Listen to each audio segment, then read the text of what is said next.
Hello বন্ধুরা, কেমন আছো সবাই? আমি তোমাদের জন্য একটি ভয়ঙ্কর ভূতের গল্প নিয়ে চলে আসছি।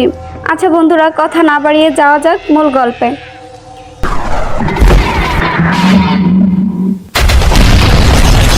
সেই সময় শীতের মৌসুম, রোজার সময় ছিল। বেশ ছোট ছিলাম আমি তখন। বছরে একবার আমরা শেরপুর আমার দাদুর বাড়ির গ্রামে বেড়াতে যেতাম। সেবারও ঈদের কিছুদিন আগে দাদুর বাড়িতে গেলাম। আমার দাদুর বাড়ির জায়গাটা অনেক বড় ছিল। বাড়ির সামনে পিছনে আর আশেপাশে অনেকখানি জায়গা ছিল। আমি যে রুমটায় থাকতাম তার সামনেই ছিল ধানক্ষেত। ধানক্ষেতের পাশের গ্রামে খুব সরু একটা রাস্তা। আমরা যাওয়ার কিছুদিন আগে আমাদের বাড়ির দুই বাড়ি পিছনে একজন মেয়ে মারা গিয়েছিল। মেয়েটির মৃত্যু হয় বেশ ভয়ঙ্করভাবে। সেটা না হয় অন্যদিন তোমাদের সাথে শেয়ার করব। কিছু মানুষের মুখে শোনা যায় কিছু দেখেছে সেই জায়গায় গেলেই নাকি তারা কিছু না কিছু দেখতে পায়। সেদিন আমি গ্রামে গেলাম। সেই দিনই দাদি আমাকে এবং আমার কাজিনদেরকে নিষেধ করেছিলেন যেন আমরা ভুলেও ওই কবরস্থানের দিকে না যাই। কিন্তু আমার কাজিনরা তো ভূত দেখার আশায় রোজই যেত সেখানে। এমনকি একদিন আমরা ঠিক করলাম সন্ধ্যায় সেখানে যাব। মাগরিবের আজানের পর আমরা খুব সাবধানে বের হয়ে যাই। কবরটা আমাদের বাড়ি থেকে খুব বেশি দূরে না, 2 মিনিট লাগে হেঁটে যেতে।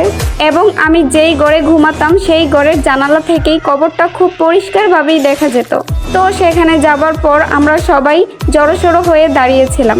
সাথে এইটাও ভয় পাচ্ছিলাম যে কেউ দেখে নিলে আমাদের আর রক্ষে থাকবে না।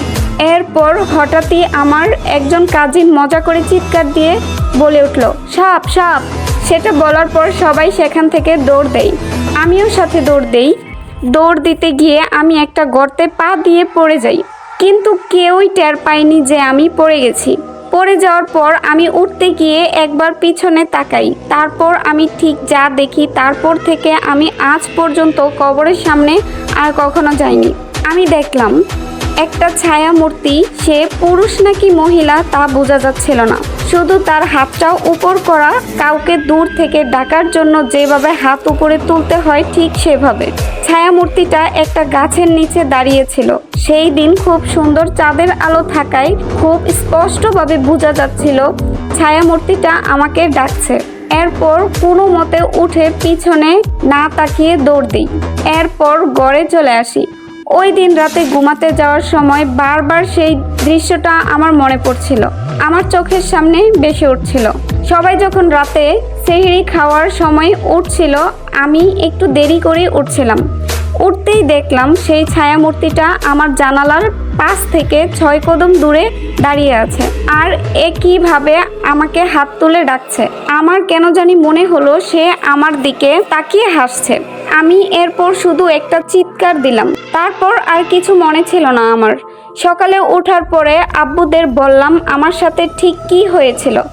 আব্বু তেমন একটা বিশ্বাস করেনি, যেহেতু আমি ছোট ছিলাম। তাও দাদি কথাটি ফেলে দেয়নি। মসজিদের হুজুরের কাছে আমাকে নিয়ে গেলেন এবং হুজুর আমাকে পানি পড়া দিলেন এবং আয়াতুল কুরসি মুখস্থ করান। তারপর থেকে আমি ওই রুমে আর থাকি না, আর বাইরেও খুব বেশি বের হতাম না। তারপর আশেপাশে অনেক পরিবর্তন হয়ে যায়। আশেপাশে পুরনো ঘরবাড়ি ভেঙে এখন নতুন ঘরবাড়ি তৈরি করা হয়, আর চারপাশে অনেক ধরনের পরিবর্তনও হয়ে যায়। শুধু থেকে গেল আমার সেই ভয়টা। আচ্ছা বন্ধুরা, আমার আজকের গল্প এই পর্যন্তই। যদি তোমাদের কাছে আমার গল্পটা ভালো লেগে থাকে তাহলে অবশ্যই লাইক কমেন্ট শেয়ার করে দিবে। আর যারা এখনো সাবস্ক্রাইব করনি তারা অবশ্যই সাবস্ক্রাইব করে পাশের বেল আইকনটি বাজিয়ে দিবে, যেন পরবর্তী ভিডিও ছাড়ার সাথে সাথেই তোমাদের কাছে পৌঁছে যায়। আচ্ছা বন্ধুরা, ভালো থাকবে সবাই, আর আমার জন্য দোয়া করবে যেন আমি তোমাদের জন্য ভালো ভালো গল্প নিয়ে আসতে পারি। আল্লাহ হাফেজ।